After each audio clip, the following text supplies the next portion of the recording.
put his badge on the line for justice.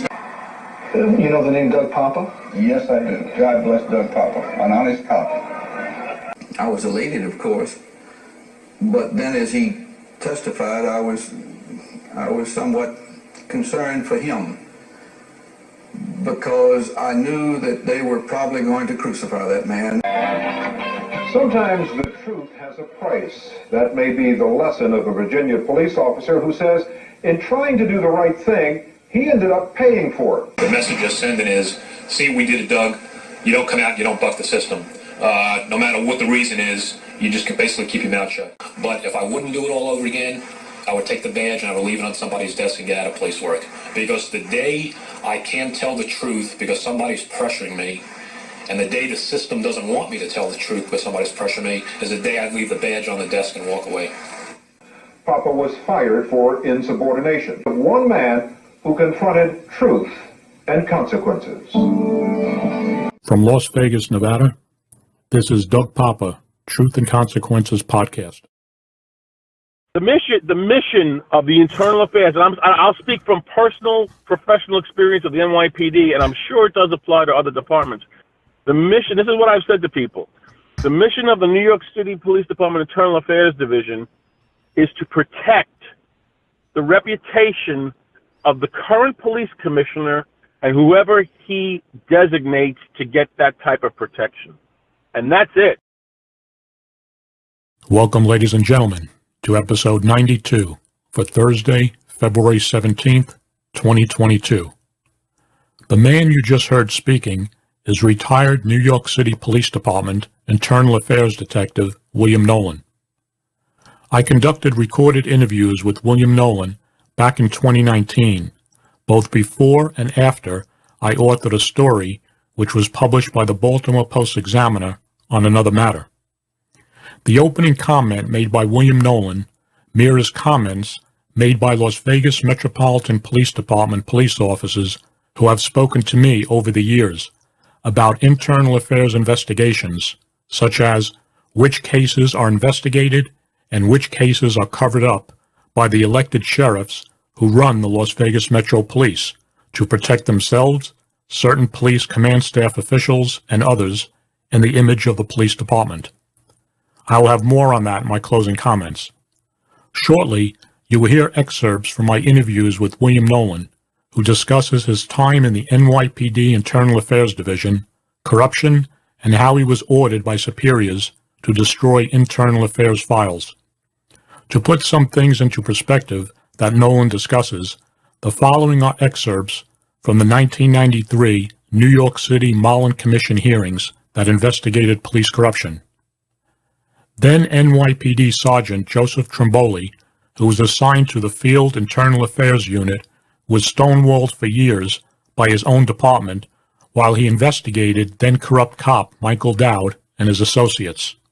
Trimboli's efforts were blocked by higher-ups in the NYPD. When the corrupt cops that Trimboli had investigated were finally arrested, it was not by the NYPD, but rather the Suffolk County, New York Police Department working with the Drug Enforcement Administration. Corrupt NYPD cops Bernard Corley and Thomas Bogert were arrested in 1990 on federal gun charges that stemmed from an undercover operative's investigation. That undercover officer was William Nolan, who had infiltrated the ring while assigned to a joint NYPD-ATF task force. Now, here are excerpts of Sergeant Joe Trimboli, Bernard Corley, and Michael Dowd testifying at the 1993 Mullen Commission hearings. Immediately after, you will hear excerpts from my 2019 interviews with retired NYPD Detective William Nolan, and then my closing comments. Sergeant Joseph Trimboli, a police investigator who for years tried unsuccessfully to bring some of the bad cops to justice, says that police brass looked the other way. There was a lack of resolve to go after these individuals, and that it would be a tremendous embarrassment to the New York City Police Department. Mr. Corley, how long were you assigned to the 46th Precinct? Approximately 2.5 years. And in that 2.5 year period, how many individuals do you think you administered beatings to in the 46th precinct?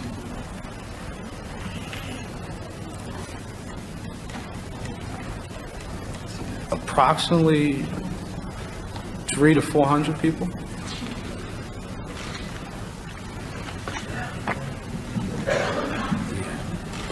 Mr. Coley, weren't you afraid of getting caught at doing this? No, who's going to catch us? We're the police. I mean, we're in charge. Were you ever afraid that one of your fellow officers might turn you in? Never. Why not? Because it was the blue wall of silence. Cops don't tell on cops. And if they did tell on, if a cop decided to tell on me, his career is ruined. He's going to be labeled as a rat. So if he's got 15 more years to go on the job, he's going to be miserable because it follows you wherever you go. And he could be in a precinct, he's going to have nobody to work with. And chances are, if it comes down to it, they're going to let him get hurt. Mr. Coley, at any time that you kicked a door in and entered an apartment, did you ever have a search warrant? Never. Mr. Coley, in your entire career with the New York City Police Department, did you ever execute a search warrant? No.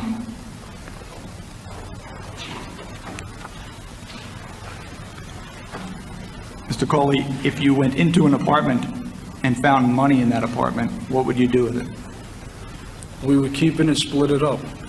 Amongst the officers who had entered the apartment? Yes. Mr. Coley, if you went into an apartment and found drugs, what would you do with it? We would take the drugs. Either, it depends how much drugs it was. Sometimes we'd have to go back to the precinct, put it in the trunk of one of our personal cars, or we would just hold it on us till the end of the night. And then there was a police officer in the precinct who used to buy anything that we can get. So you would keep the drugs and sell it to this police officer? Right.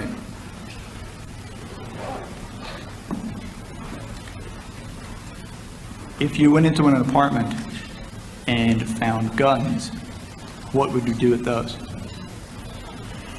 We would sell them to the same police officer, or another one of my partners, he would sell them also.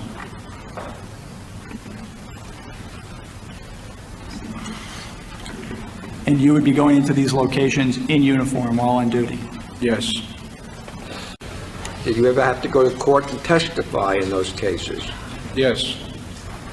When you testified in those cases, did you ever testify truthfully or untruthfully? Basically, if we made an arrest in an apartment, we would lie at court. You can't tell them the truth because you're not supposed to be there without a warrant. So in those instances where you did make arrests, you would lie about the facts of that arrest in order to cover yourself for being in an apartment without a search warrant? Yeah, basically, if we made arrests in the apartment, we would say different things. Like one thing we would say was hot pursuit. We seen the guy going into the building with a bag. We chased him up the stairs. He went into an apartment. We went in right after him. Mr. Coley, how often did you lie about the facts of an arrest?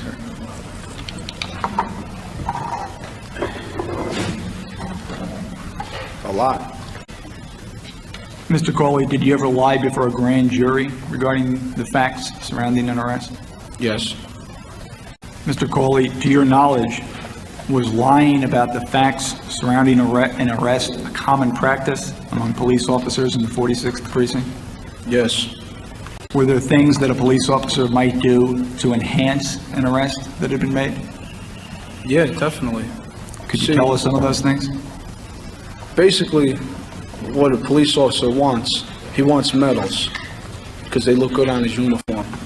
If the guy had an empty gun, what he would do, a lot of aggressive cops, they carry a little baggie in their pocket and they have all different types of bullets. So if a guy gets caught with an empty gun, it's only a misdemeanor. What he would do is he'd load it up for him, charge him with the felony. then he would write it up to get a medal out of it. Other things that they used to do is if you catch somebody and they only have like a little coke on them, just say maybe they have a ½ ounce, and you want to enhance it and you want to, make it look like you made a good arrest, you'd stop by the bodega on the way to the precinct. You pick up a thing of Arm & Hammer baking soda, and you just dump it in. You mix it up. So now when it goes to the police lab, it might go down there as 5 ounces instead of a ½ ounce. All the police lab does is just take a little sample out, they test it. If it tests positive, they charge you with the 5 ounces. So that would make it difficult or discourage people from filing a complaint? Definitely. Mr. Coley, were you ever called before the Civilian Complaint Review Board? Yes. Could you tell us the circumstances surrounding that? Well, it was the night before Halloween. Myself and my partner, we were driving down Creston Avenue between 183rd and 184th Street. And it was a pretty warm night, so we had the windows of the police car open. And then all of a sudden, like 3 eggs come from the roof, and they hit the side of the police car right where the window goes down. The eggs hit on an angle, and they splashed across myself and my partner. At that time, myself and my partner, we jumped out of the car. We ran into the building. We figured who was ever in the building, we'd catch him on the way down from the roof. So as we're going into the building, about the 3rd floor, we find some kid, about 15 years old. And I don't know if he was nervous because he'd done it, or he was nervous when he seen the police, because people act nervous when you come around. So at that point, myself and my partner, we started, hitting the kid, harassing him, pushing him, slapping him. Then we got into our police car and we left. That night, the kid and his mother went to the 46th precinct and they filled out a civilian complaint review board report. And were you called before the Civilian Complaint Review Board with respect to this incident? Yes, I was. And what happened there? Well, the reason that they called us, the kid really didn't know who did it. He didn't have a police car number, a badge number. So what CCRB did was they looked on the records and they seen if there was a radio run somewhere in the area where the police would be. So they called myself and my partner down, and they called down 2 other squad cars, partners. And we went down there, and it was pretty fast. We went down, they said, listen, can we have a copy of your memo book report? Give him a copy of our memo book report.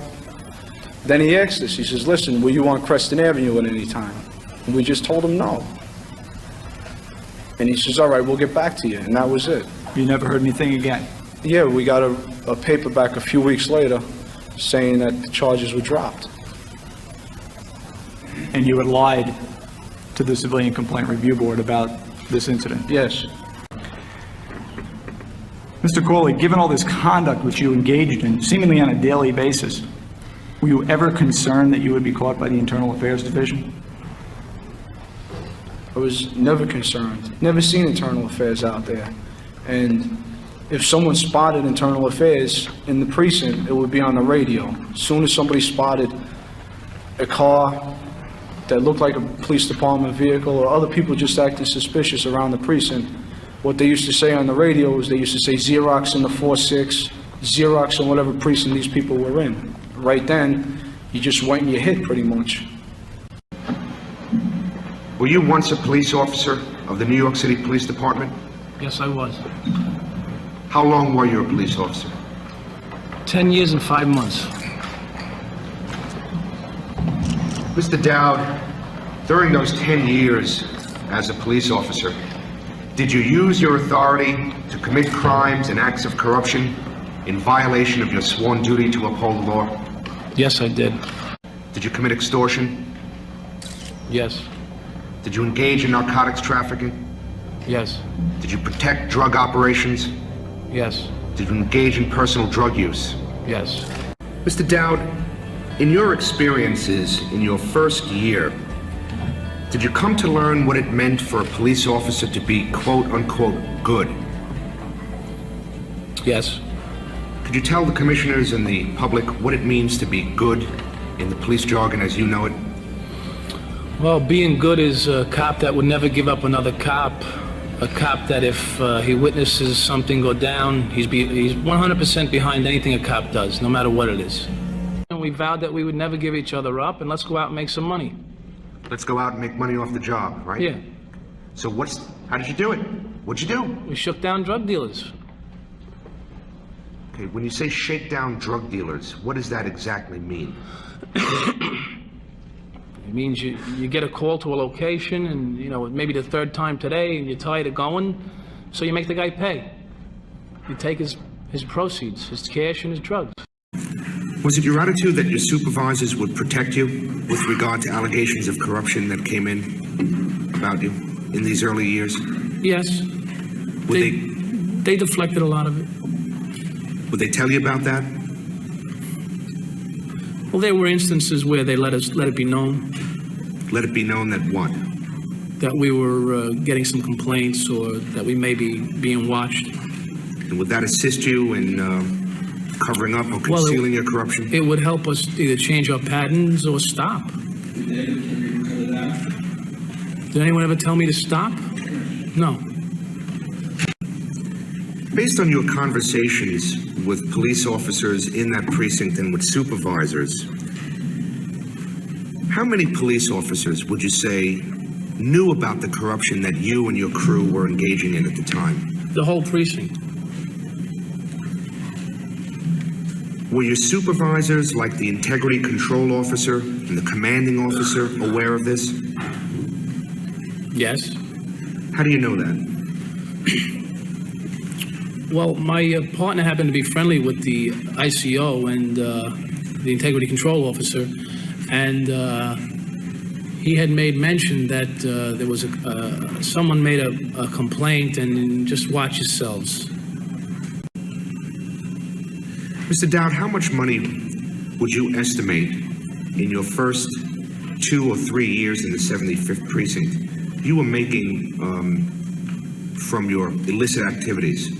From scores, shaking down drug dealers, and the rest? In the early years? Yes, sir. Before 1986. I don't know, 500 to 1,000 a week. Mr. Dowd, the services that you're being paid so generously for derive solely from the fact that you were a New York City police officer? Yes. And is it accurate that if not for your badge and your uniform, that you could never have made a cent from Baron Perez and the other drug traffickers? It's pretty accurate. Mr. Dowd, could you enlighten us?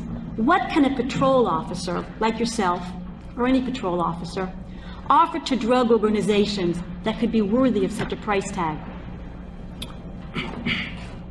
Well, there's two different types of things you can offer. One would be intangible things, and then there would be the tangible things. Why don't we start with the intangibles? Explain that if you could. All right, intangibles would be, a drug dealer would be able to brag amongst other drug dealers that he got a cop on his payroll. And that would give him a lot of respect in the drug world. And by getting respect, that would give him power amongst other drug dealers to leave him alone, not to compete with him. Various things of that nature that would, come with that. He'd have juice. And by juice, you mean power. Yeah. Power to rival drug dealers. Right. And that power came from the fact they had a New York City cop on their payroll? Yes. What about the tangible benefits, Mr. Dowd? Could you tell us about that? Well, tangible benefits, you're talking about being able to, if you come across information, to tip him off with it. Also, you're able to put pressure on his other drug dealers that are giving him competition in the neighborhood. Let's stick with the information, if we could, for a moment. Tell us about that. Was the information that you were providing to these drug dealers, was it real? Or was it, again, common sense like you mentioned before? Most of it was even imagined, but some of it was real. So, was most of it imagined, you mean? Yes. And you were getting paid even for the imagined information that you would provide? Yes. But there was no way of them ever knowing if the information was imagined or not, is that correct? No, because if you tell them there's going to be a bust today and they close their shop up and they don't get busted, they feel they won. Mr. Dowd, did these drug organizations that you were protecting ever want you to protect them not only from law enforcement, but to use your authority as a New York City cop to protect them from rival drug dealers? Yes. Any other ways that you were able to use your authority as a New York City cop to protect rival drug dealers and to earn your paycheck? Well, I was able to maybe put paperwork in on other locations. In other words, intelligence reports. And through those intelligence reports, I would be able to put legitimate pressure on the other organizations through narcotics raids. And what kind of pressure were you trying to put on them? What were you trying to accomplish with that pressure? Well, I wanted there to be less competition, or at least cooperation amongst them. In terms of pricing, you mean? Yes. So it was a sense of price control as well. Yes. You were trying to establish your authority as a cop. Right. Mr. Dowd, are you familiar with the phrase riding shotgun? Yes. Could you tell us what that means? Oh, riding shotgun simply would be guarding somebody as they transport drugs or money or whatever it happens to be. Did you ever ride shotgun for any drug traffickers? Well, that I can recall, I did it once.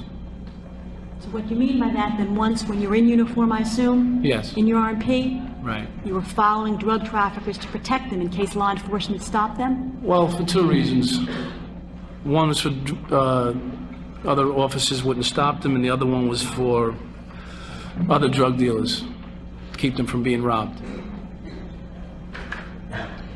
How else were you assisting the drug traffickers at this stage in your career? Were you ever assisting them in finding specific spots or drug locations? Yes, well, what had happened was after the raid went down that I was able to thwart. About 7 days later, they were raided again, and they were arrested, several of the people inside. And I had told the owner of the business, I says, listen, you know, how much more could I do for you? I said, you know, this is crazy, you gotta move. So I ended up knowing a guy who was selling a bodega, and I suggested they move there. So is it fair to say then that you were a pretty central figure for these drug traffickers? They looked to you to tell them how they could survive, how they could make money. Yeah, the evidence points that way. Mr. Dowd, were there ever any other police officers that were assisting you in your efforts with these drug traffickers? Yes. Well, there was my partner, who was a central figure to anything I did. Mm-hmm. There were many of the officers in the precinct knew we were doing things, and they would be willing to help us at any cost. What do you mean by that? What do I mean? They wanted to be around us. You know, they wanted to know what was going on and how they can get in on it. Were these all the cops in your precinct that wanted to get on it, or were there a certain group of cops in your precinct? It was a certain number. It was basically the cops that worked with us. How many cops are you talking about? This is 2 years later, so it's about another 10 or 15 different cops. So we're in 1987, right? The end of 87, the beginning of 88. And you're saying that there were 10 to 15 other cops that were working with you? When you say working with me, that's different. I don't Well, like to... let me ask you, you just made reference to 10 or 15 cops assisting you. Could you explain to us what you mean by that? Well, if they knew that they knew that we needed information. If they had any information, they would give it to us. If they knew of a location that was doing some business, they would tell us. And what was in it for them? Well, they were hoping to score points with us so that we could put them on the dole out, you know, give them money, show them how to make money. What about the non-corrupt cops in your precinct at this time? They know what you were up to? Yes. They knew that you were working for drug traffickers? Look, they're cops, they have an idea, you know, they don't have to come out and say they know things. The cop's a cop, they can read. And despite that, did a single officer ever say to you, Dad, I know what you're up to, you better cut it out? No. They even suggest they knew you were up to, They were you better cut it out? They were afraid to say anything. Even the honest cops? Yes. Even though they knew that you as a corrupt cop were making their life more difficult on the job? I guess so. They never said anything to me. Why would that be? Why would even the honest cops remain silent? They don't want to ruin their career. as being labeled a rat. And so the fear of being labeled a rat was so powerful that even the honest cops would remain silent, you're saying? Yep. Were they ever trying to thwart your efforts in any way, Mr. Dowd? The honest cops or the other cops that you weren't working with during your years in working with these drug organizations? No. Were they actually assisting you in any way? What are you saying? Sometimes they would. They would assist you? How would that? How would Well, that come about? I'll give you an example. Like a guy would be honest, he's an honest cop, he's not taking money, he's doing his job, but he knows that I'm taking money or whatever I'm doing at the time. And maybe he would tip me off that the boss wants summonses written over at this location. It happens to be my friend's spot. He'll tell me, look, Mike, you know, the boss has ordered me to go over there and give summonses out. So this went on for in one instance for about a week, until finally the lieutenant himself had to go out and give the summonses out. The lieutenant himself had to go give out the summonses because the other cops refused to do it because it was one of your locations? Yeah. So by 1987, Mr. Dowd, you're fairly deeply entrenched in the narcotics trade in the 75th Precinct. Is that accurate? Yes. Were you still engaging in the more minor kinds of corruption? I hate to use the word minor, but shaking down drug dealers, that kind of corruption that you were engaging in your early days in the 75th Precinct? If an opportunity came along where it was a big enough score, yes. Were you trying to conceal your use of drugs and alcohol on the job? In the beginning, I did. What about later on? Well, I used to do it off the dashboard. Off the dashboard? Yeah. The dashboard of your RMP? Yeah. You do lines of coke off the dashboard in your RMP when you were on duty? Yes. Would that be in front of your partner? Yes. Is he doing it with you? No. In the precinct, was there a PBA delegate assigned to the precinct? Yes. Is that so in every precinct? Yes. Did you ever have any discussions with the PBA delegate, or did he ever discuss with you the fact that you were drinking on the job or using drugs on the job? No, most of them were drinking too. Did any superior officer ever ask you why you were not able to effect any arrests in what apparently was a fairly high crime area? No, they were happy that I wasn't making arrests because it wasn't costing the city any money. So, Mr. Dowd, given that you've made no arrests, you're not testifying in court, you're not responding to radio calls very quickly, most good part of your day is off post, you're drinking daily on the job, using drugs on the job, and most of your energies, you said before, are focused on increasing the powers of these drug traffickers. Let me ask the question another way. At this point in your career, did you consider yourself to be a New York City cop or a drug trafficker? Well, it's both. By late 1987, how much money were you making a week through your narcotics activities? Anywhere between $4,000 and $5,000. Between $4,000 and $5,000? Yeah, for myself.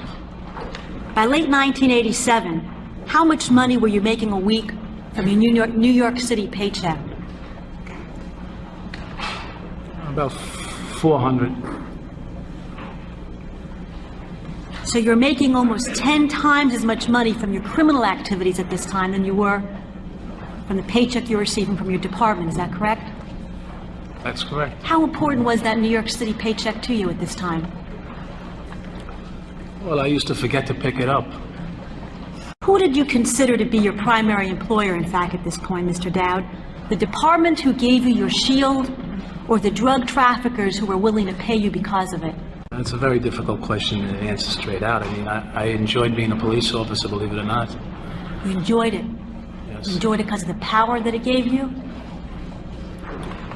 I guess that's one aspect. But I enjoyed being a police officer. I actually enjoyed the rare moments when I did help somebody. I enjoyed it. You enjoyed the money that you were making off the job as well, I assume? Yes. Let me rephrase the question, though. At this point, who did you feel that you owed your allegiances to as a New York City police officer? The community that you were supposed to be policing, or the drug traffickers that you were protecting?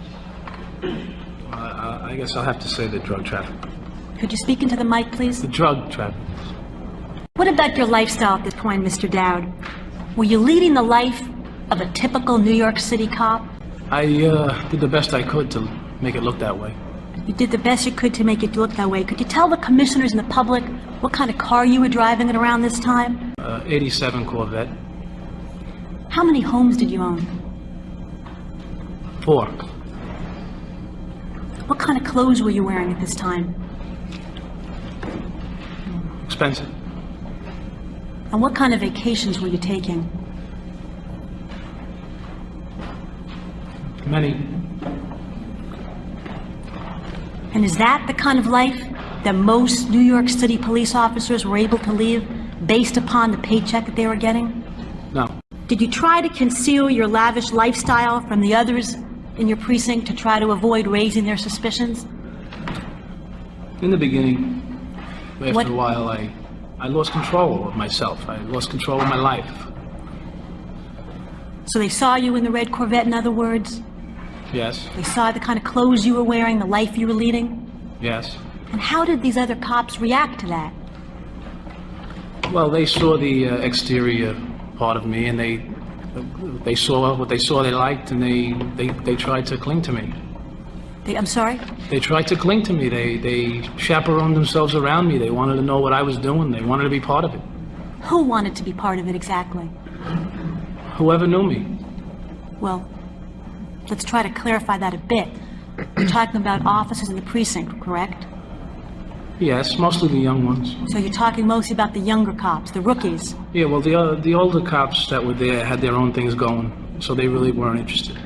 What are you saying to us? Are you saying that you are a hero to the rookies? In a lot of ways, yes. And how did that manifest itself? Well, they would help me. They would protect me. They would give me information. They would come to see me. They would. I don't know if it was out of fear, respect, whatever. They manifest. Fear, respect, or both? Yeah. And were you giving them any tips on how to become a corrupt officer at this point? Well, they all wanted a piece of the action, and like I had reiterated earlier, that I didn't let them into that because I knew it was wrong for one reason, and the other reasons was I didn't want to share with them. I sent them out into other endeavors. You didn't want to share the profits you're making into the other drug traffickers? Yes. You said before they were giving you information. What did you mean by that, that the rookies were giving you information? Well, like, they would tip me off if they saw narcotics guys in the precinct. They would tell me that there was maybe a suspicious-looking car, like an Internal Affairs car around. You know, it was like a brotherhood. You got to understand, regardless of what I was doing wrong, I was still there with them when they needed me, and they needed me plenty. Mr. Dowd, this time in your career, was there any question in your mind as to whether the police officers and supervisors in your precinct knew what you were doing each day when you reported to work in uniform? Was there no doubt? Was there any question in your mind that they knew what you were doing each day when you reported to work? They knew what I was doing. And despite that, did a single cop ever say to you, Dowd, I know what you're up to, it's wrong, cut it out? No. Did a single precinct supervisor ever once say to you, Dowd, I know what you're up to, shape up, or you're out of this department? No. Mr. Dowd, did your superiors in 75th Precinct know that you were riding around in that year model red Corvette and that you had 4 homes? Yes. Did anyone ever question you as to how you were able to afford that kind of lifestyle? No, just small talk with other officers. They want to know how I did it. Mr. Dowd, during your 5 years in the 75th Precinct, is it fair to say that you graduated from quick scores to drug trafficking and other serious crimes? Yes. Is it fair to say that you've gone from being an occasional drug user to a drug addict and an alcoholic? That's an accurate description. Records indicate that this was no secret to the department. By the time you left the 75th Precinct, you'd already accumulated several corruption allegations against you. My question is this, Mr. Dowd, at this point in your career, weren't you afraid you'd be caught? No. If you were a supervisor in the 75th precinct by the end of 1987, how would you have rated someone like yourself as a police officer? Below standards. And is that because in 1987 you'd reached the height of your career as a corrupt cop? That's one of the reasons. Sergeant Joseph Trimboli, a police investigator who for years tried unsuccessfully to bring some of the bad cops to justice, says that police brass looked the other way. There was a lack of resolve to go after these individuals, and that it would be a tremendous embarrassment to the New York City Police Department. The similarities between you, me, and Frank are there are different circumstances surrounding it, but when it gets to the point where you're initiating an investigation into it, you're met with the same shit canning. You're met with the same scuttling. Yes. That's the issue, and it doesn't. You know, like everybody brings their issue to that one area, and you get scuttled. It's scuttled, and it's misdirection. That's the common thread. Like I said, my situation was different from Frank's, and Frank was a patrol cop, you know, and worked on the streets, and he never worked for Internal Affairs, but yet I did work for Internal Affairs, and from the inside. And then once out, I was able to you know, see things the way they were. When I was doing the undercover operations, there were so many other people involved. I'm just saying that they knew me, but I didn't know them. For example, I was from IAD, NYPD, transferred temporarily to the ATF task force, the NYPD ATF task force. The only members names I remember were Alex Diatri, who was the special agent in charge, and that's about it. He was the boss of that unit, the counterpart to the lieutenant in the NYPD. All the other guys that I met there, the guys that told me what the circumstances and everything else that I was going to be involved with, I remember some first names, maybe. It was so long ago, but I wasn't there in an investigative capacity where I was taking notes and preparing a case. I was an undercover, so I was playing a role, you know, and infiltrating, that kind of thing. So it wasn't in the front of my mind to write down everybody's name that I came in contact with, because I wasn't preparing reports, okay? I was debriefed. I would be debriefed by agents and other cops, and then my information will be transcribed by somebody else. I was full undercover status. Doug, it's funny you say that, because several discussions that I had with Frank a couple of weeks ago talking about the press and the media, okay? And this is when he, before you called me, actually, when I was talking to Frank, and he recommended you, he was saying the exact same thing that you just said to me in terms of people not wanting in the media, okay, the proper media, to do these reports and just ignoring them. And that is the truth. That is the truth. In Frank's case, in other cases, the case that you're involved in now, that is the absolute truth. It's guys like you, and there's very few of them out there that do what you're doing in this respect. And when you try and present this to a known media organization, they have no interest. They have just no interest for whatever reason, because I guess it doesn't fit their agenda or what. But you're right about that. And it's disconcerting to think that the media doesn't want to hold these people accountable, properly accountable, as they should. That it makes only one person like yourself having to do this, because it's mind-boggling. The biggest thing that bothers me, and it's always bothered me for a long time, and this is the biggest picture of all, is the fact that the public, and this could be in any police department and anywhere in the country, believes if there is an internal affairs unit, an internal affairs division, that they actually investigate police misconduct. And nothing could be further from the truth. They only investigate what they're told to investigate and go after who they're supposed to go after. And I've said this in multiple... Go ahead.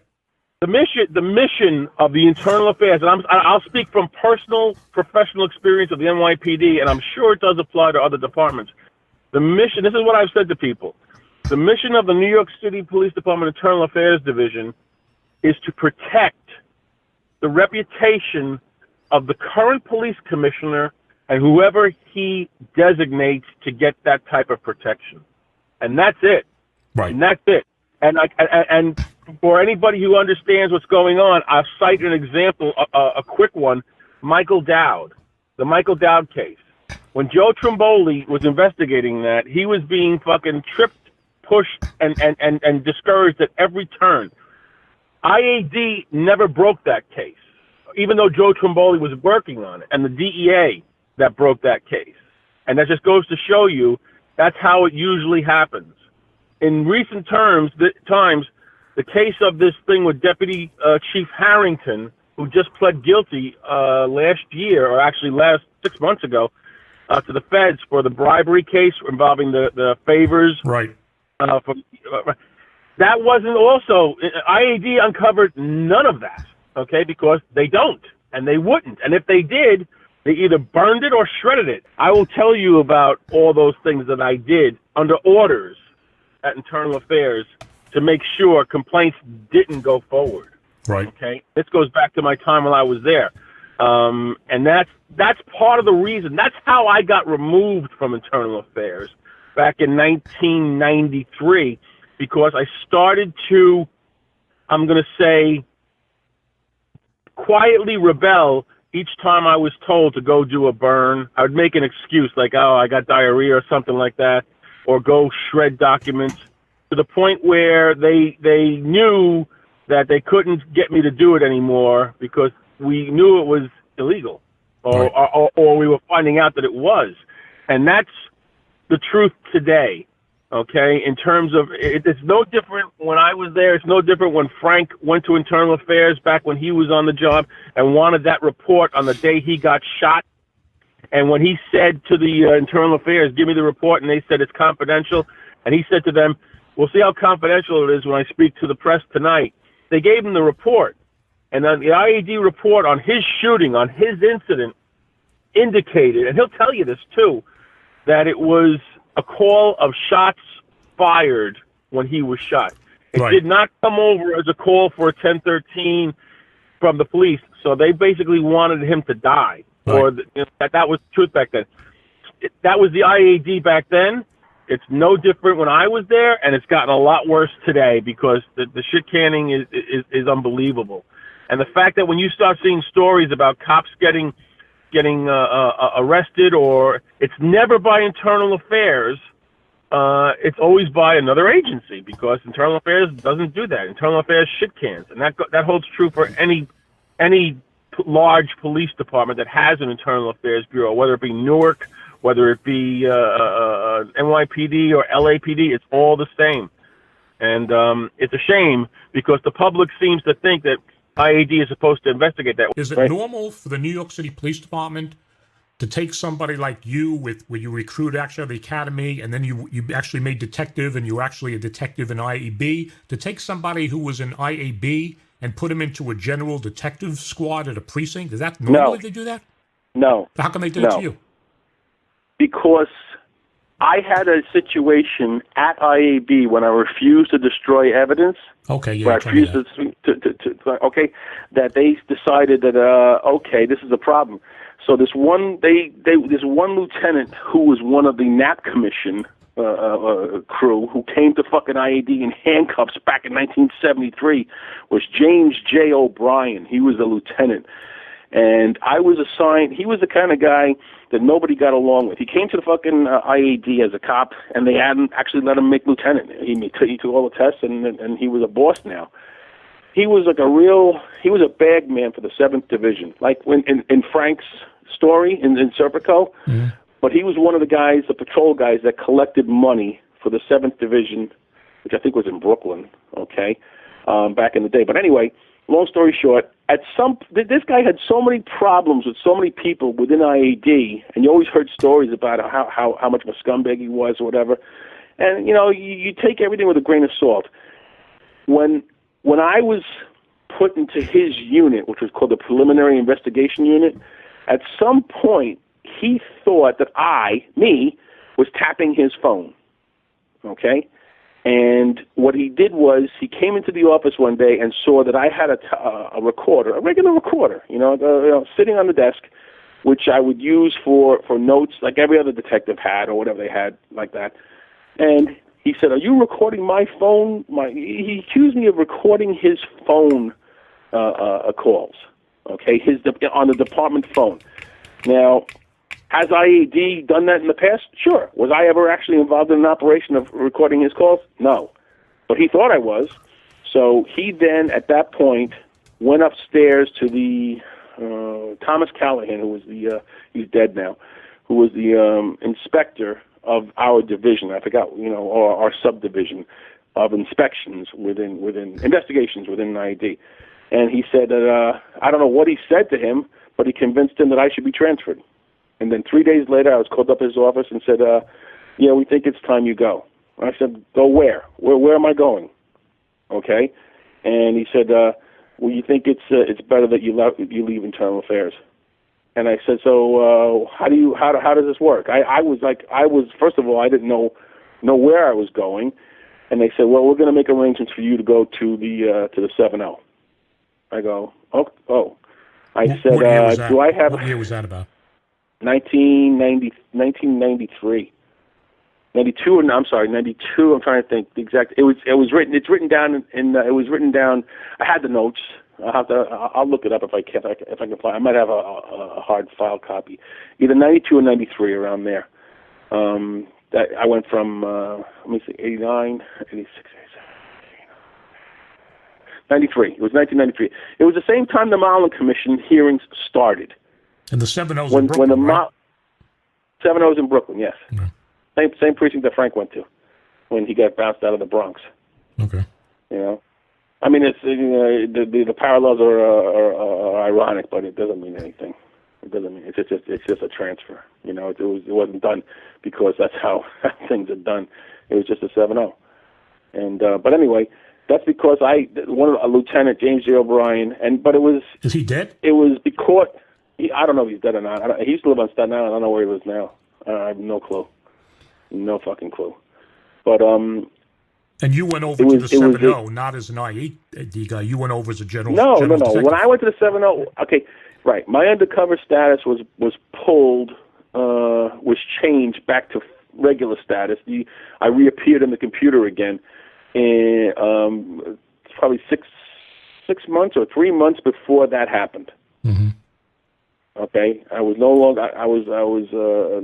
Your status changes. It means you're notified in personnel orders that you're no longer undercover. So if you had fictitious ID, which I did have, I had Social Security cards, gym memberships, driver's license, all that stuff. You had to return it back to the unit that does that shit in 1PP. Whatever it is. They do it for narcotics. They do it for all undercovers. And that was it. My undercover name was Billy Ryan. That was it. I was, same first name, just different last name, Billy Ryan. And that was returned between 3 and 6 months before I was transferred. So, and that was it. I was just transferred, and that was it. Once I got transferred out of IAD and landed in the 7-0, I was just a regular, member of the squad. But members of the squad there had gotten phone calls from somebody in IAD who says to them improperly that I was still working for IAD, and I'm guessing that was Jimmy O'Brien. I couldn't think of anybody else that had an axe to grind with me in IAD other than him. Okay, but either him or you never know. In this day and age, it's so. You're seeing the shit that you're getting. You're getting phone calls and messages on the rant about me. People don't even fucking know me. Supposedly I was blowing some fucking recruit in Robin's neck, and then 6 months later I was psyched out. But then there's a picture of me standing next to Joe Esposito getting an award in 2004. Come on. Right. Anyway, it's just mind-boggling. But that's not mind-boggling. It's just that all these things that happen is all because you worked for IAD. Now the stigma, and I'm sure it's the same in most departments, but especially in New York, is that if you worked in IAD in any capacity, you had to be a rat. And what I mean is rat is like Sammy the Bull Gravano, right. Meaning that you murdered so many fucking people, and to save your own fucking ass, you decide to give up people. Everybody who goes to IAD had to do that. So, of course, you got to have stories or reasons to make that up, and that's it. It was so fucking simplistic. John Becker, Sergeant John Becker, approached me in February of 1986 in the academy and asked me if I'd be interested in working undercover. He didn't say Internal Affairs at first. Okay, I'll give him that much. Okay, so of course when someone comes up to you who's a lieutenant and says you want to be an undercover, would you like to work as an undercover, and you're a brand new recruit, right. Okay, or of course you're interested. I mean, you'd be foolish if you weren't. Okay. You'd be kind of like honored, I guess, But I just took it with my concern was, why did you approach me? I mean, do you approach every recruiter like this? I go, no. He goes, we look for guys with military background or former police or corrections or something, and that's what I had. So John Guido, who was the chief, I was a New York City correction officer in Rikers Island for a year before I went to the New York City Police Department. I worked in what was called HDM. It's a jail on Rikers Island, which is no longer open. It was originally called the Penitentiary on Rikers Island. It's the oldest jail on Rikers Island, but it's no longer being used. It's there. It's just not operational. I was there from 1985 to 1986. Wow. And that was it. And then I resigned from the correction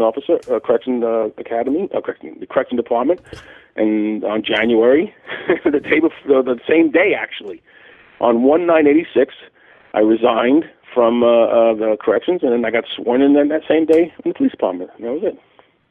Wow. And then the next month, they get access. The personnel, when they do your background check, your applicant they know who you are. They know where you worked. They know where you went to high school. They know who your neighbors are. Mm-hmm. So they know everything. So that's how I was approached. I mean, they knew, Internal Affairs, or John Becker, the lieutenant, he was a sergeant then, had access to all the personnel files of all the recruits. And they look at the ones that either were in the military or in former law enforcement. Now, in my company class, I was the only one that was a correction officer, going in. There was one other guy in the military, as far as I know. His name was Pepper. I don't remember his first name. But as far as I know, and I can't say for sure, I was the only one in my company, which was around 30, 40 people, that was recruited in Internal Affairs. I don't know if anybody else was. I was never told. And I never actually found out how many operatives were citywide. But I'm guessing it was a low number, because after I got transferred to IAD and I was physically in the building, John Becker never left. Meaning he was there Monday to Friday, just like everybody else who worked there, and he wasn't necessarily going out on regular, meets with people. He was there.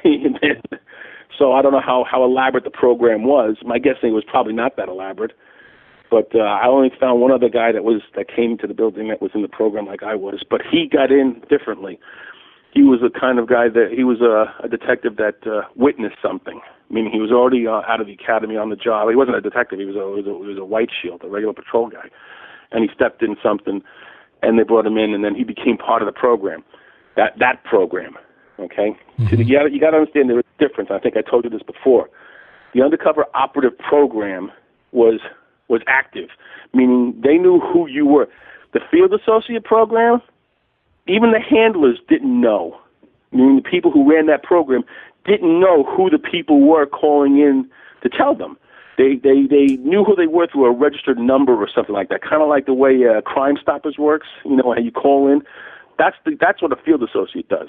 They never get actually involved. So a field associate could be a regular uniformed police officer, right? Correct. Okay. Correct. But they're not on any kind of career path to become an investigator or anything like that. They remain a field associate for as long as they can. I don't actually know how the program works per se, but it's not the same program that I was in. And what is the benefit of being?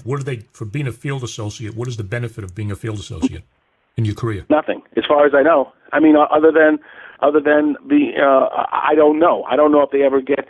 I mean, anything's possible, but I never heard of a field associate getting promoted because they were a field associate, or getting a special assignment because they were a field associate. Okay, I couldn't tell you, but what I did know is that Lieutenant Becker explained to me. He goes, the field associate program is not what you're in.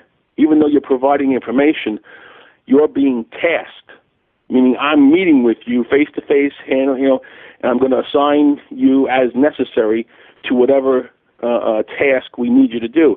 And if it bears fruit and it goes to court, you're going to testify. Field associates were never required to testify because they never were engaged like that. They would just call in on a phone and say, okay, look at Sergeant Jones and Officer Smith over here. They're doing this, they're doing that. Okay, bye. That's it. That's what a field associate does. It's kept to a phone. There's no meets, there's no handlers or anything like that. I don't know how successful the program is, but they probably liked the idea. The job probably liked the idea of thinking there were field associates everywhere, so keep everybody in line. Well, the mystique. Theoretically, every freaking cop that raises his hand should be a field associate. Well, yeah, of course, but it's not always like that. Okay, here's one observation that I learned over the years. Okay, when you see discussions in the news or any kind of that, when there's a corruption scandal like the 7-7 or the Dirty 30, whatever it is, people are so quick to say, yes, but it's only a small percentage of people who are involved, like with Michael Dowd in the 7-5. You're talking about 15 to 16 officers tops. When you compare that to 30,000, that's a small percentage, okay? But here's the fucking problem. Michael Dowd was what we call a meat eater, okay? Grass eater, meat eater, meaning he was avaricious and aggressive, meaning he went for big money for what he did. He stole, lived off this and everything. He wasn't taking free meals or coffee and stupid shit like that. But a lot of cops knew what he was doing. Okay? So if he worked in a command of 200 cops, three quarters of the cops there knew what he was doing. So that's the blue wall of silence. Okay, you see what I'm saying? Right. So then when you look at everything, like when you just said to me, well, everybody raises their hand, could be a field associate. No, they're not. They know what Michael Dowd is doing. They choose to stand away from him and not actually participate in the actual acts of what he do, but they're aware of it. Okay, and they don't call it in. And that's a disgrace. They condone. Well, you better fucking believe that's a disgrace, and that still goes on today. I guarantee it. Okay, that still goes on today. Okay, my biggest complaint was when people would pose that argument back. Well, but most cops are good, and I'm saying you're right. Most cops are good, and I'm going to say I'll give you that. But most cops condone what a Michael Dowd would do. They don't fucking rate. They don't. When they raise their hand for the oath, something went wrong. Something didn't connect in that fashion. So. Yeah, that's the problem. That's the problem, that they know a bad apple does this, and that's how they're able to fucking go. That's why Michael Dowd, when he testified at the Bond Commission, that's exactly what he said. He said, weren't you worried about other cops turning you in? He goes, not at all. And he goes, why not? And he goes, because cops don't turn in other cops. And he's fucking absolutely right about that. Okay? Wow. Unless it's completely unavoidable, you know? Or like his partner, Kenny Urell, who fucking felt that the walls were going to close in on him, and he pulled the Sammy Gravano. Mm-hmm. Okay? He was getting his share of shit, going down to fucking Atlantic City, washing the money, coming back. But then he fucking figured, this ain't going to last. And that's why he did what he did.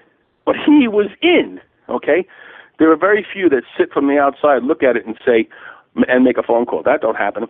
They do. You know what IAD used to get in terms of phone calls? You used to get fucking, if a boss, a sergeant in a certain precinct was fucking with someone for personal reasons, right? They would drop phony logs on them, okay? They would call up IAD anonymously, okay, and say, Sergeant Jones is working off duty without permission or some stupid shit. You'd be surprised how many of those fucking logs come in. But that was all because of personal beefs with bosses who were either strict, you know, or disciplinarians and stuff like that. And you had fucking baby cops that just wanted to retaliate in a way to get even without fucking, you know, for whatever reason. That was the majority of fucking logs that came in to Internal Affairs. Disgruntled, malcontent cops.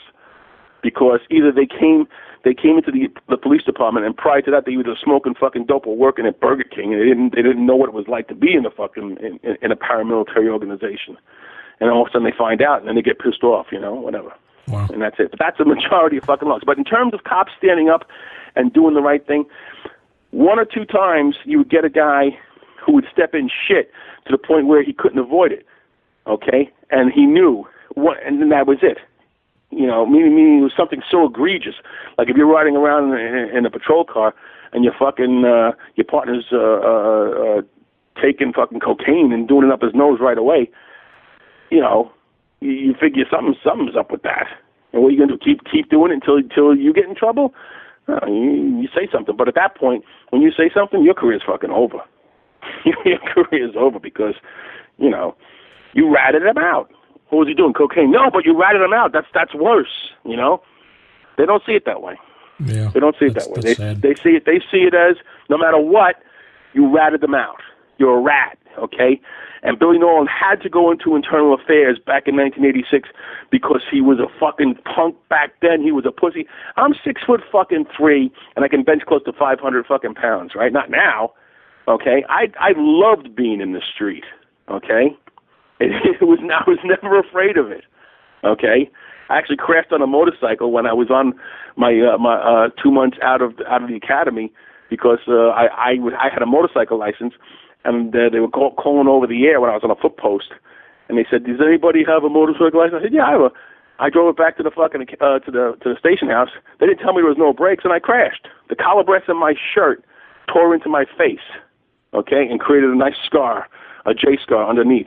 That was when I was in the academy. I'm sorry, that's when I was 2 months out of the academy, okay? And you were already undercover at that time?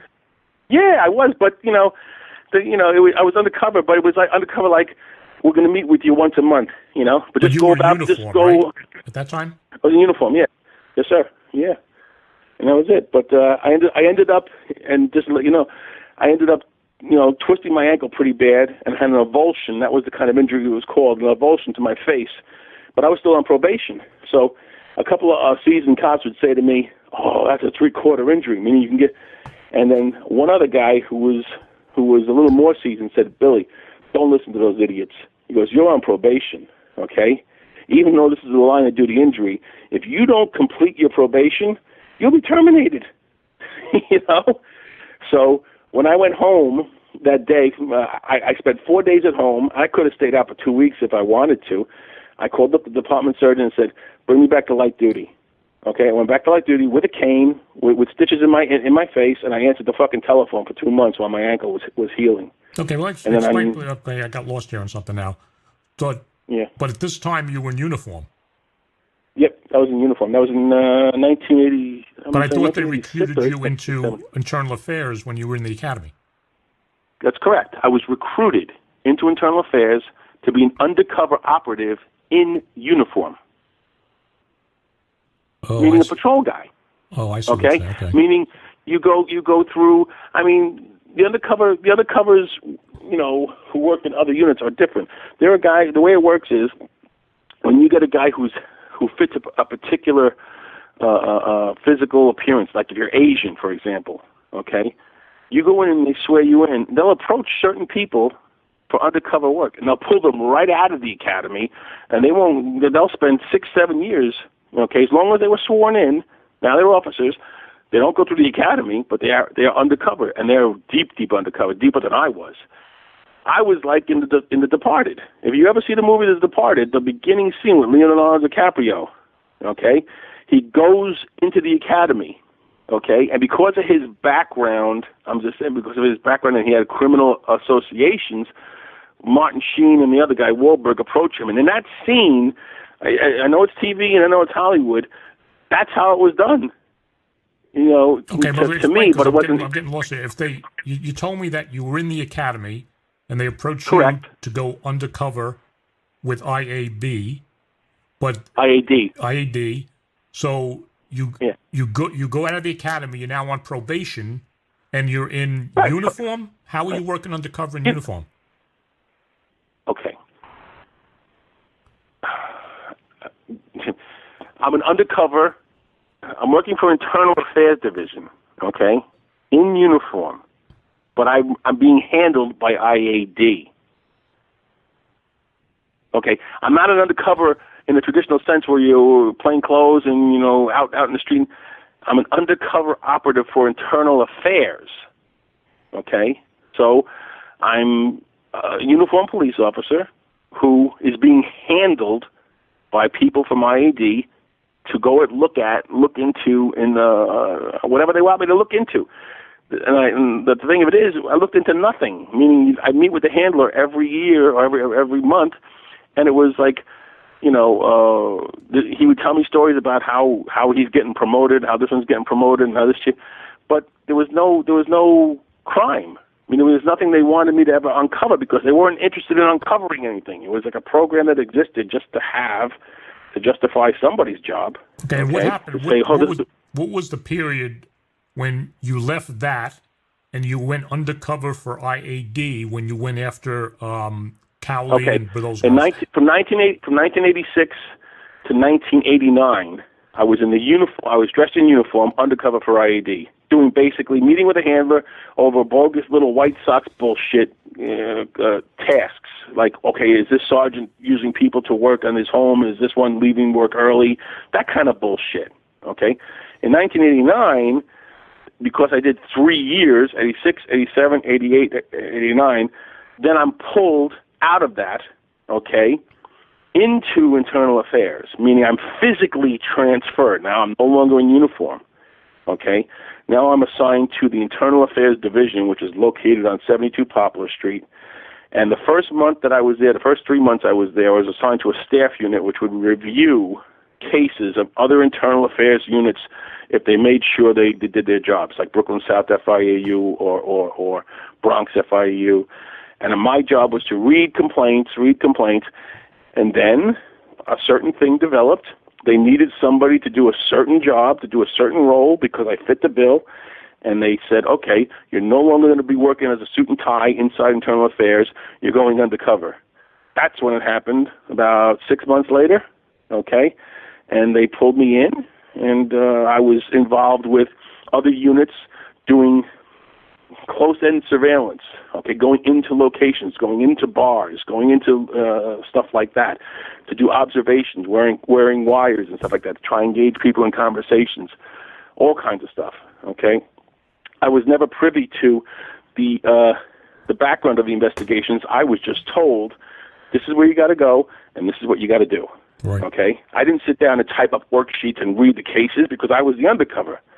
Okay, I was the person who just had to play a role to gather information, okay, or to engage someone in a conversation or develop some kind of relationship, whether they were going to sell drugs, whatever, and they were looking to see if cops were involved, okay, and that didn't ever lead to much of anything other than gathering intel, okay, to a certain extent, where it would be brought back to internal affairs.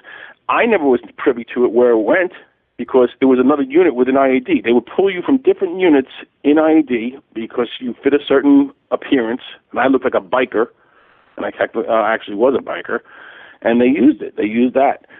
Then, when in 1991, the ATF thing happened with Cawley and Bogart. Now, this whole time prior to that, I'm being shopped around to different units in internal affairs, as necessary. You change your appearance, you wear a wig, you shave your beard, you don't shave your beard, whatever it took to fit into whatever area. What time did they delete you out of the system like you didn't exist? 1990. Okay, that was during the Cawley thing, the Cawley and Bogart thing.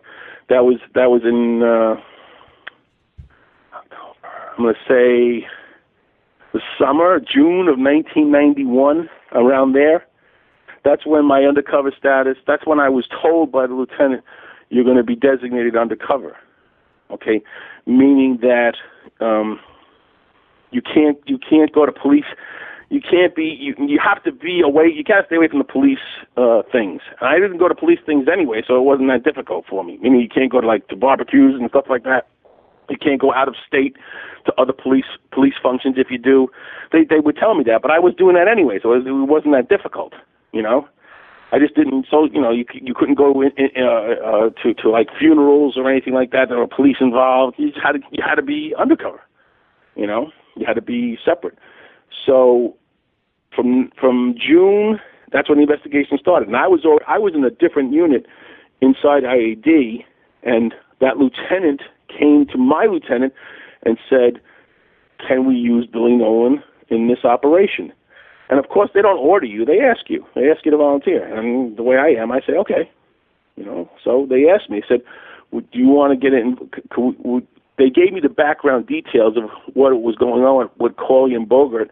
At first, it involved steroids. Okay, these guys were muscleheads. Okay, and it didn't get to the gun part until later on, until a CI, the ATF had tapped into them. ATF had a separate investigation going on with guns, okay? And then it whatever their side of the investigation, and they don't give anything up, okay? They play everything close to the vest, even when you're working with them, okay? And I understand that. So once ATF's investigation, the ATF task force investigation, involved officers in the Bronx and happened to be Bogart and Cawley, then I was hooked up with the CI, the actual CI that the feds had, and they had him on a whole bunch of shit. I forget his name. I think his name was Brian Fitzpatrick. I can't remember. Brian something or other. Little cute-looking Irish kid. And he would start meeting with Bogart, Cawley, and 2 or 3 other guys, Fisco, and I forget the other name. And he would introduce me as a gun dealer or whatever. Whatever it was, not a gun dealer, a guy who wants to buy guns, okay? A guy who wants to, be involved, okay? And that's how I got introduced. I got introduced by the CI that it was a Fed CI that ATF had, and he was working. They had him dead to rights. He was going to go if he didn't work for them, he was going away for 20 years, some shit like that. So he was cooperating to save his own ass, and I was brought into the equation with him. And I met with Bogart and Cawley several times and discussed several. They even wanted me to do a fucking jewelry heist down in the fucking Diamond District. Okay, they wanted to do a robbery of a guy who's like, they had it planned out, or they were in the planning stages of knocking over the Hasidic diamond merchants, a couple of them that they knew how they transported their diamonds and stuff like that. But they never got to that because, like I said, when it came time for the investigation to go further, once I had the first or second or third buy into Bogart and Cawley, Chief Sullivan hit the roof, okay? Because everything that was being done with ATF task force from the NYPD officers that were assigned to it was going right back to 1PP. It had to, okay? If this was ATF, not the task force, they would never tell 1PP anything. And why should they? They're feds, But it was a task force, and the officer, the lieutenant, I forget his name, was the one who was obligated. He's an NYPD lieutenant assigned to a federal task force. If he gets information that NYPD cops are involved, he can't sit on it. Right. He can't. He has to fucking report it back to his superiors at 1PP, and it goes right to went to Chief Daniel Sullivan at the time, and Sullivan was of the opinion that this has to be shit canned, like we shit canned everything. Right. It can't fester to 30 cops, because you know what's going to happen? That's going to make the commanding officer of that fucking precinct, who might be friends with Daniel Sullivan, in trouble. That's how they fucking operate. So, what you saw in the paper in those 2 articles was a sanitized version of what actually happened. There was more. The thing about 30 guns not being, it was close to 30 guns. It was like 17 or 18, 2 machine guns and a bunch of little fucking handguns that was up in the teens, if I remember correctly. Okay, that I fucking carried from a fucking valise from one location into a van of another location. And the only thing that ever got vouchered, as far as I know, was 1 machine gun. But where were the other fucking dozen and a half guns? Who the fuck knows? Meaning they never made it to a proper property voucher. The officers were never charged because they wanted to trivialize how bad corruption was. They wanted to make it seem like, oh, it's only 2 cops with 1 gun. Bullshit. Okay, it was a lot more and a lot worse. Those articles that you saw in the Times were done intentionally because Sullivan wanted it to be in the Times because it would shit on the investigation. It would make others who were involved, people supplying guns to those cops, go to ground. Okay, they would just fucking go to ground. They would fucking not, and that's how you shit can something. Okay, Alex Diatri, who was the special agent in charge, was in Charles Hines' office, who was the special prosecutor for police corruption back in the day, was a prosecutor just having a shit fit, yelling at Charles Hines, how the fuck could you do this? This is our investigation. And Charles Hines was saying to him, it's not just your investigation, it's NYPD's too. Fuck this, fuck them, fuck that. And that was it. And then the fucking thing ended. Okay, Cawley gets arrested, Bogart gets arrested, 2 other fucking guys get arrested in the Bronx, and then it's in the paper. Once it's in the paper, it's over. Right. It's over. So that's it. Then I'm pulled back out of that operation. I used to report. I forget where it was. It was an office in ATF somewhere in Manhattan. I can't remember the exact location. But then I'm pulled back to 72 Poplar Street, and what am I reduced to doing? Destroying fucking, what I was doing before. I did something, shredding stuff, not burning anymore because we couldn't use the incinerators anymore because the incinerators were closed. The Greenpoint facility, the Department of Sanitation incinerators were shut down at that point because of EPA violations. The EPA finally cracked down and said, you got to shut them down.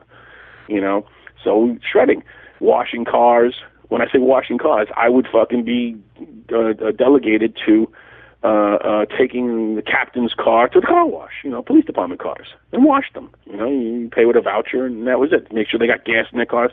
You became like like an errand boy. Mm-hmm. Okay, and then I got promoted in 1991.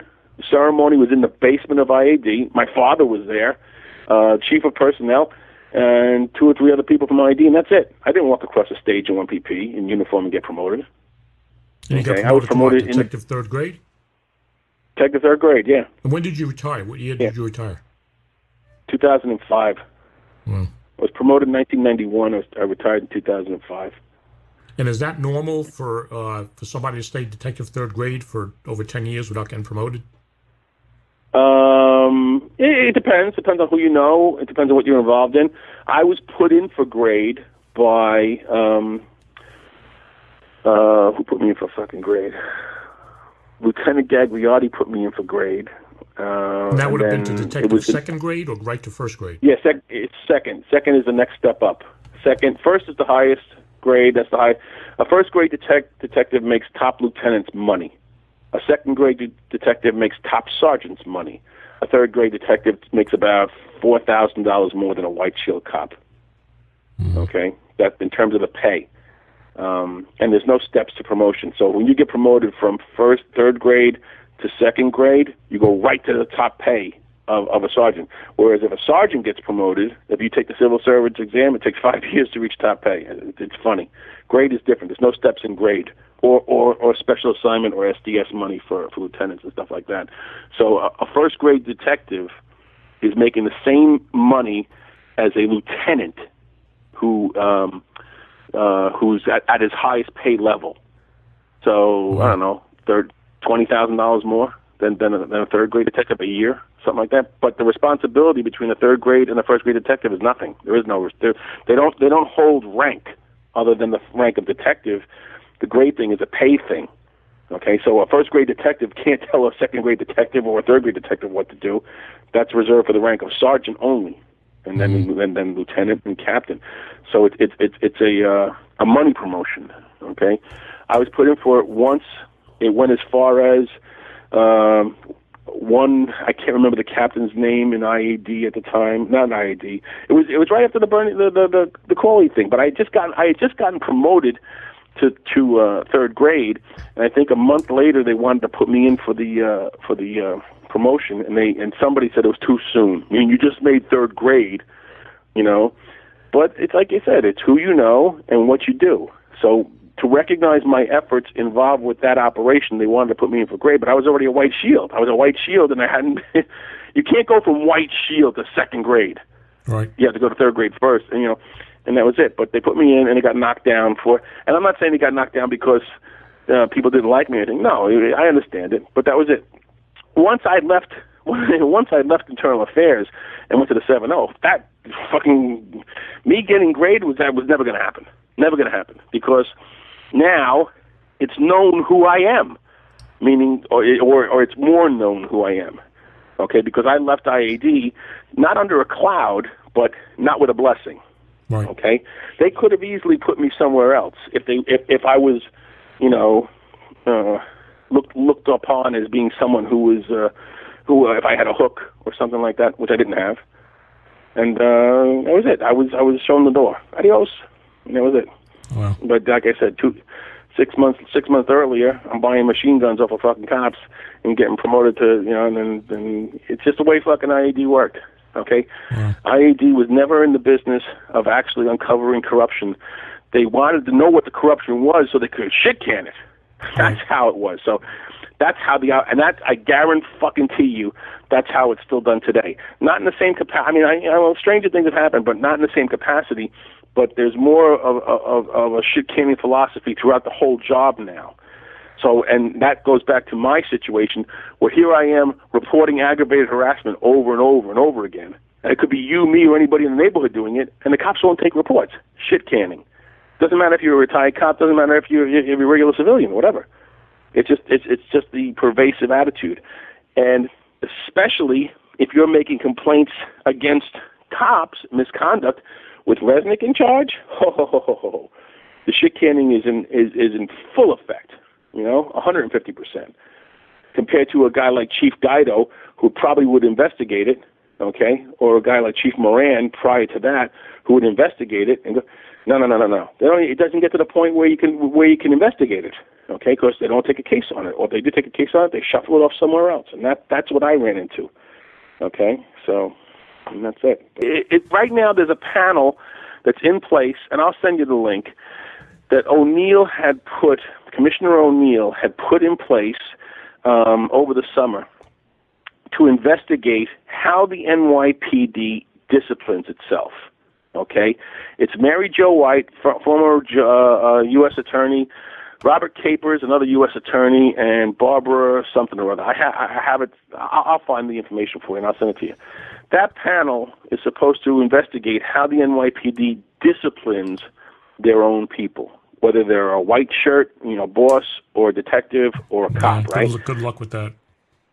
Well, I spoke with them, okay? And I told them what's going on. I told them about my situation. This is back in the summertime of last year. I said, I didn't speak with them personally. I spoke with the law firm that's handling their investigation, and I spoke for about an hour and a half, 2 hours.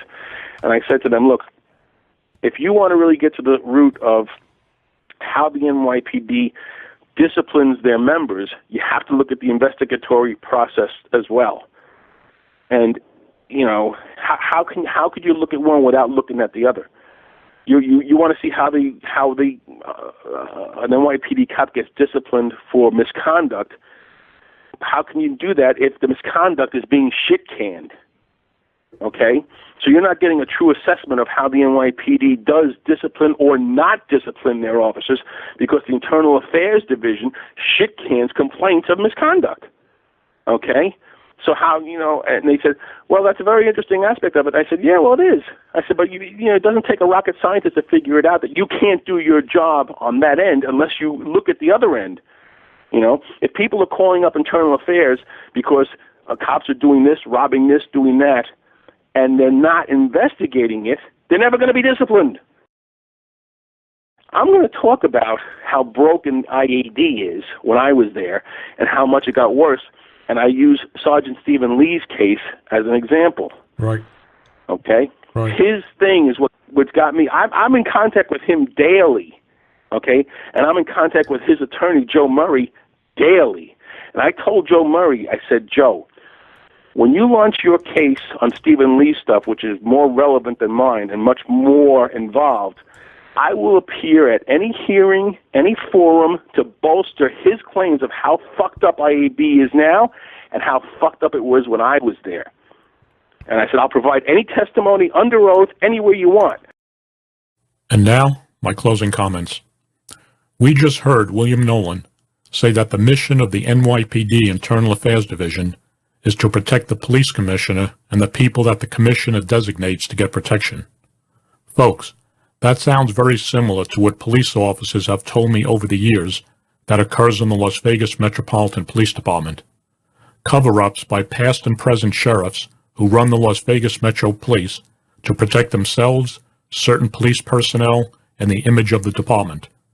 As one example of the several cover-ups that I have exposed to date, episode 54 that was titled Vegas Police Cover-Up Uncovered, Negligence Led to Kidnapping Rape of 12-Year-Old Girl.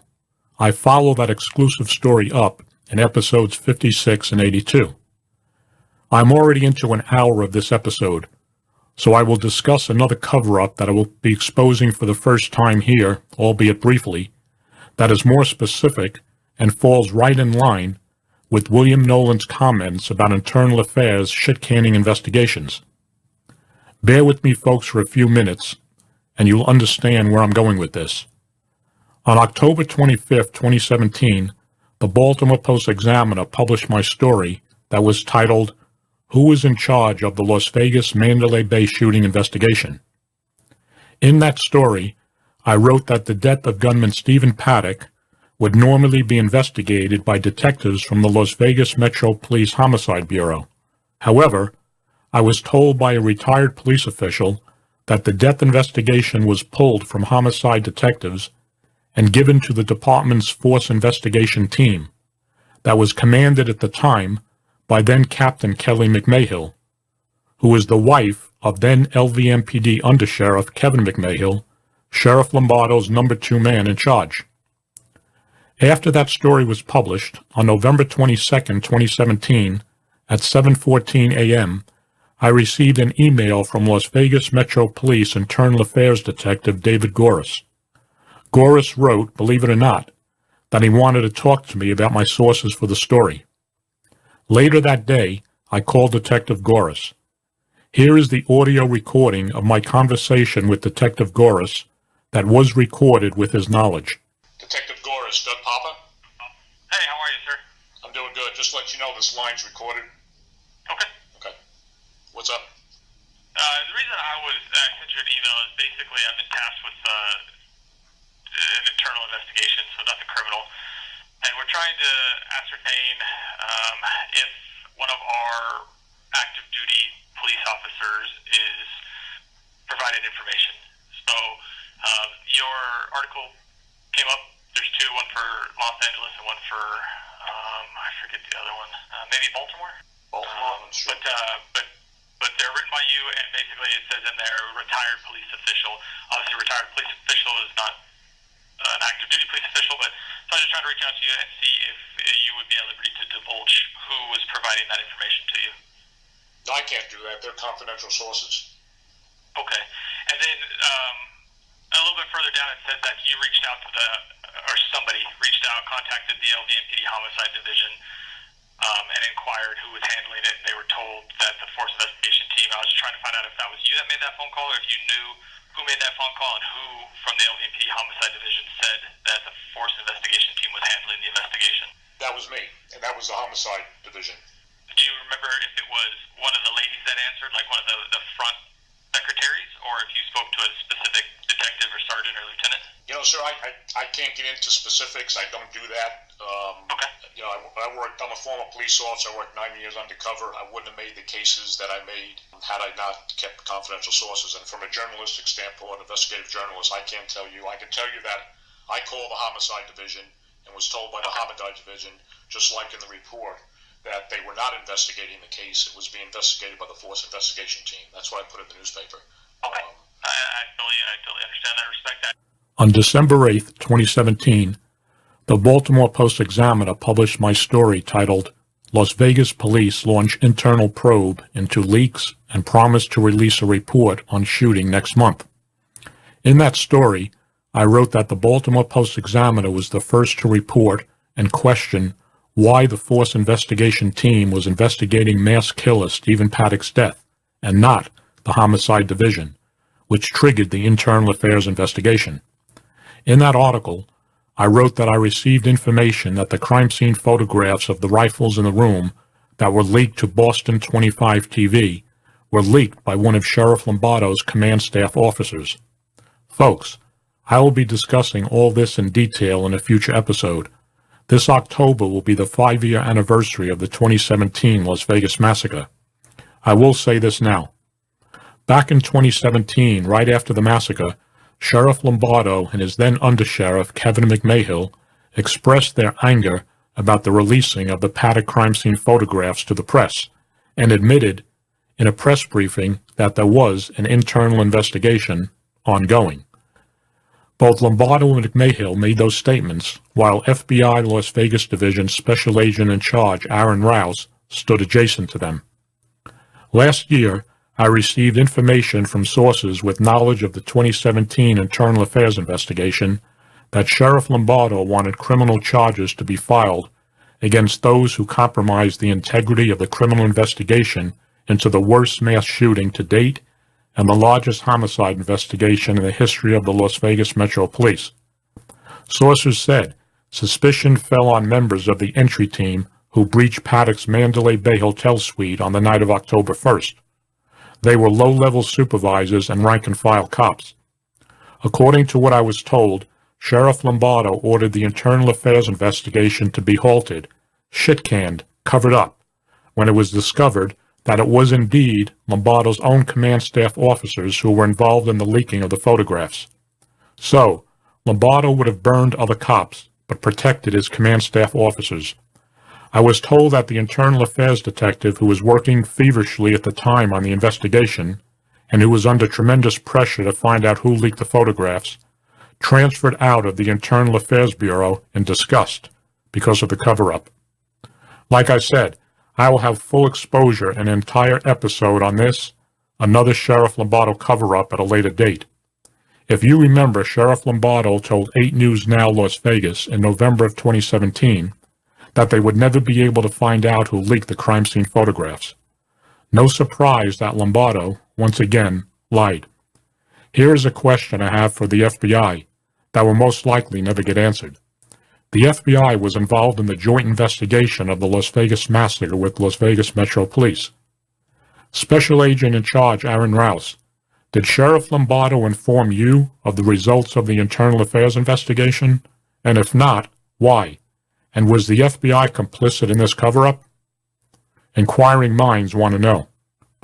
Thanks for listening, folks, and remember to subscribe to the YouTube channel of Truth and Consequences with Doug Poppa by hitting the red subscribe button. Audio podcast available on iHeartRadio, Spotify, Radio Public, and other platforms. Support my independent investigative journalism at paypal.me/Doug Poppa.